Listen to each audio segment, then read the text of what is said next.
This happened back in 2010 when I was 17 years old. I remember it clearly because it was one of the scariest nights of my life. My parents had gone out for the evening to attend a friend's dinner party, and I was home alone. It wasn't the first time, so I wasn't scared or anything. I had the whole house to myself, and I planned to spend the night watching movies and playing video games. Around 7 p.m., I made myself some popcorn and settled on the couch. The house was quiet except for the sound of the movie playing. Everything felt normal. That's why, when I heard the faint creak of a door opening, it startled me. At first, I thought it was just the wind or maybe the old wood of the house settling. Our house had always made little noises like that.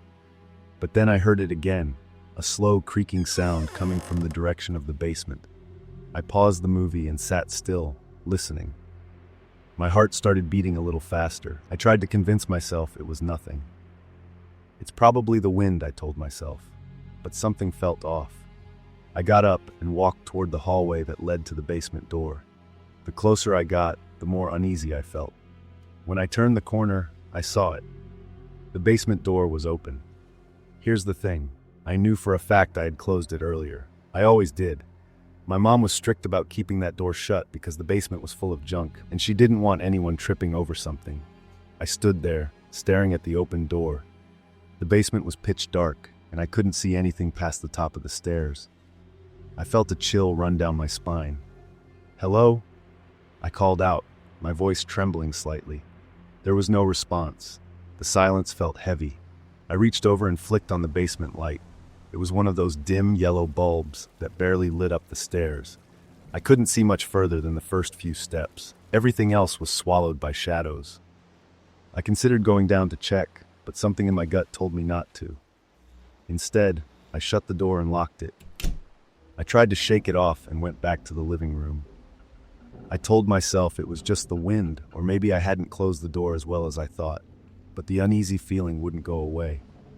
About an hour later, I went to the kitchen to grab a soda. As I passed by the hallway, I froze.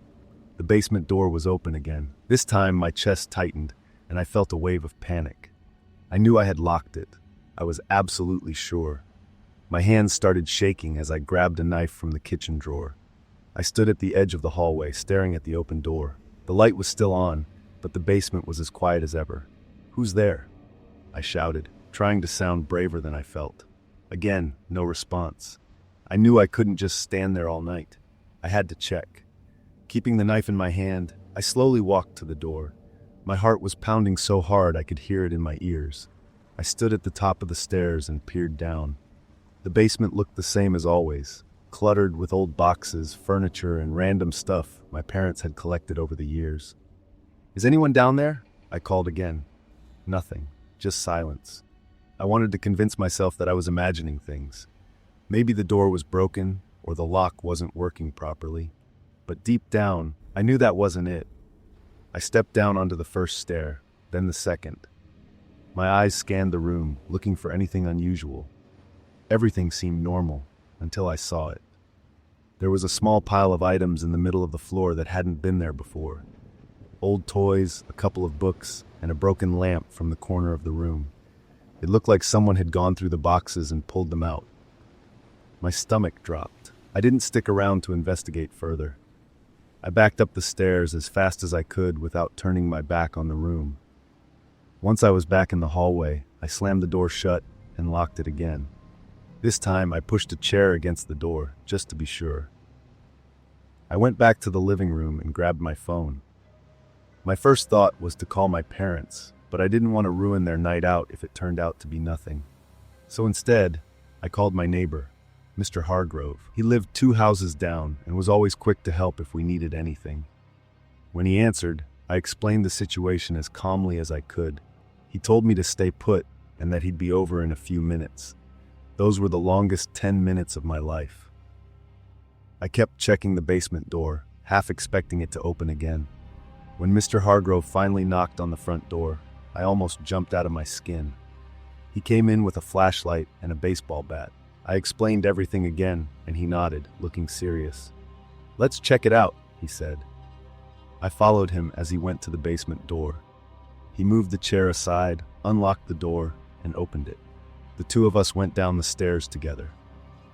When we got to the bottom, it was obvious someone had been down there. More boxes had been opened, and there were footprints in the dust on the floor. We searched every corner of the basement, but whoever had been there was gone. There was no sign of forced entry, no broken windows. It was like they had vanished. Mr. Hargrove told me to stay with him at his house until my parents got home. I didn't argue. I grabbed my coat, locked up the house, and left with him. Later, when my parents came home, they called the police. The officers looked around but didn't find much.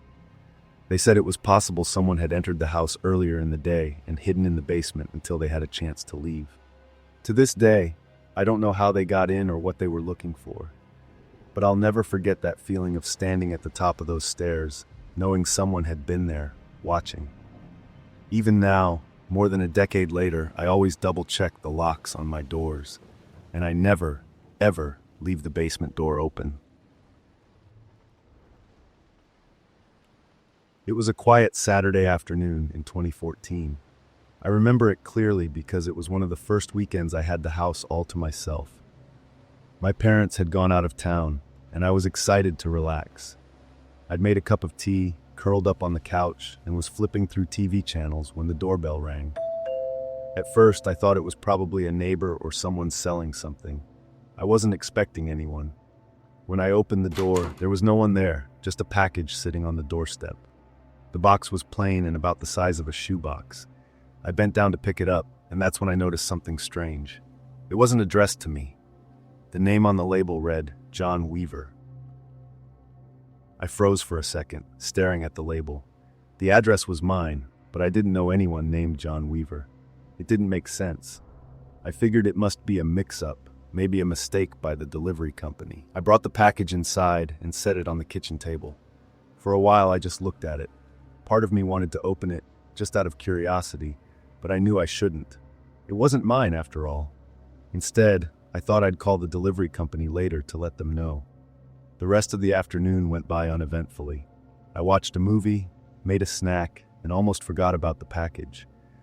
But then, around 6 p.m., the doorbell rang again. I walked to the door and looked through the peephole. A man was standing there.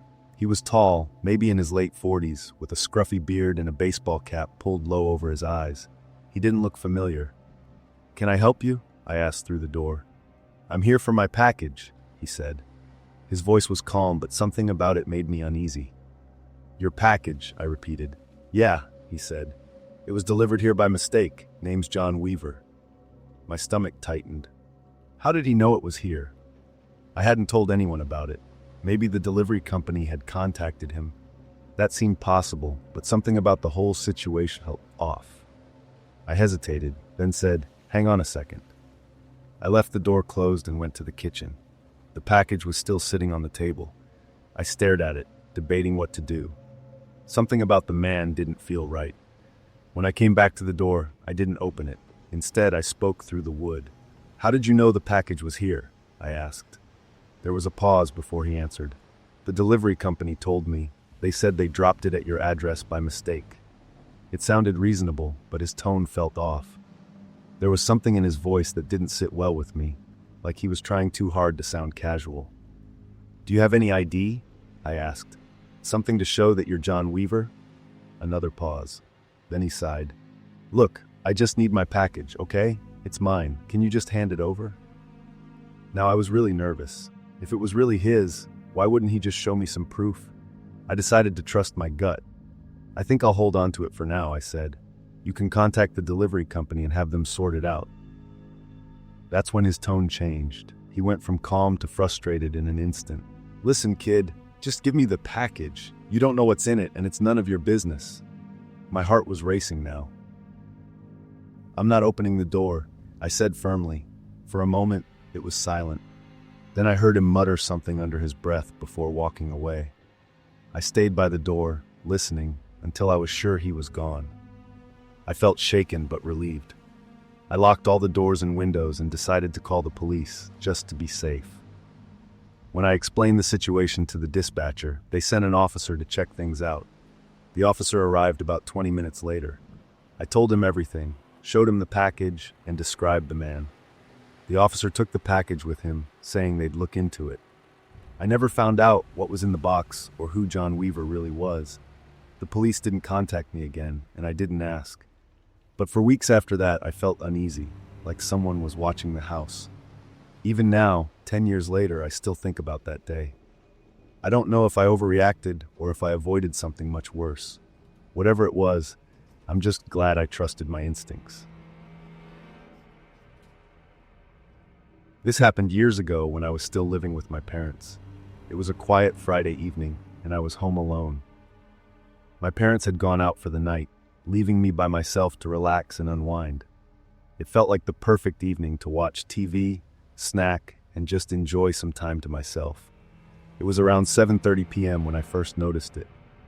As I was sitting in the living room, scrolling through my phone, I glanced out the window and saw a car parked across the street in front of my neighbor's house. The car wasn't anything special, just an old blue sedan, nothing fancy. But what caught my attention was how long it had been sitting there, and how no one seemed to be getting in or out. At first, I didn't think much of it. People stop by all the time, and sometimes they just rest or make a phone call. I didn't recognize the car, so I assumed it belonged to someone visiting. However, as the evening went on, I realized it hadn't moved at all. It just sat there, still and quiet. As the night grew darker, I kept looking out the window, wondering if the car would leave, but it didn't. I started to feel a bit uneasy, but I tried to shake it off. It was just a car, after all. Around 9 p.m., I decided to step outside for some fresh air. I grabbed my jacket and went out the front door, glancing at the blue sedan as I stepped onto the porch. The car was still there. I walked down the driveway and across the street to get a closer look at it. When I got closer, I noticed something strange. The car's windows were so darkly tinted that I couldn't see inside. But there was no one in the front seat, no one in the driver's seat, not even the passenger seat. The car was empty. Yet, it was still running. The engine hummed quietly, just enough to let me know it was on, but there were no lights flashing or signs that anyone was waiting inside. I stood there for a moment, wondering what to do. It felt strange. Who leaves a car running for so long with no one inside? Why hadn't anyone gotten in or out? It seemed odd, but I wasn't sure if I was just being paranoid. I started walking back toward the house when I heard a soft thump, like something shifting inside the car. I stopped, my heart racing. I turned around, looking at the blue sedan, but still saw no movement. My nerves were getting the best of me, so I quickly walked back to the porch and locked the door behind me. The rest of the night passed quietly, but I couldn't shake the feeling that something was off. I kept glancing out the window, half expecting the car to be gone, but it was still there, parked in front of an empty house. The Millers, my neighbors, were away on a trip, so the house was empty. It felt like I was the only one noticing it. Around 11 p.m., I decided to call my best friend, Josh. I needed someone to talk to, someone who could help me make sense of it all. I told him about the car and how it had been sitting there for hours with no one inside. "That's creepy, man," Josh said. "Are you sure it's not just someone waiting? Maybe it's a friend of your neighbor's or something." "I don't know, Josh," I replied. "I've been watching it all night. There's no one in the car. It's just sitting there." "Well, if it's still there, you should call the cops. Just to be safe," he suggested. I wasn't sure if it was serious enough to involve the police, but Josh's suggestion made sense. What if something was wrong? What if I was missing something important? I didn't want to overreact, but I also didn't want to ignore something that could be dangerous. After a long pause, I decided to call the police. I didn't think it was an emergency, but I explained the situation to the dispatcher. I told them about the car parked outside my neighbor's house and how it had been running for hours with no one inside. The dispatcher said they would send someone over to check it out. I hung up the phone and nervously waited. The minutes felt like hours. My eyes kept drifting to the window, but I didn't want to look directly at the car. I was afraid I might see something I wasn't ready to understand. Just as I was about to give up and go to bed, I saw the flashing lights. The police arrived around 11:30 p.m., their blue and red lights reflecting off the walls in my living room. I watched as two officers got out of the car and walked toward the blue sedan. One officer walked around the car, tapping on the windows and checking the doors. The other officer went to the front door of my neighbor's house, knocked a few times, and peered through the windows. After a few minutes, they both approached the car and began speaking to each other. I couldn't hear what they were saying, but I watched closely. The officers looked around, then checked the back seat of the sedan. After a while, they came back to the patrol car and started talking into their radios. I couldn't make out what they were saying, but I could see their faces were serious. About 20 minutes later, one of the officers walked up to my porch. I opened the door and he looked at me with a calm but serious expression. "Everything's okay," he said. "The car was stolen earlier today, and it looks like someone abandoned it here. We're going to tow it away, but you're all clear. Thanks for calling us." I felt a huge weight lift off my chest. I had been right to be concerned, but I was glad the police had taken care of it. The officer gave me a reassuring smile, and after a few more minutes, the car was towed away. That night, I couldn't sleep well. I kept thinking about the empty car sitting there for so long. How did it end up there? Who left it running with no one inside? And what if the thief was still nearby, watching the whole time? I'll never know for sure, but that night taught me to trust my instincts. Even the smallest things can feel wrong sometimes, and it's better to be safe than sorry. Thank you for watching. If you enjoyed our stories, don't forget to hit the like button and subscribe to our channel for more. Your support means the world to us. Stay safe and stay spooky.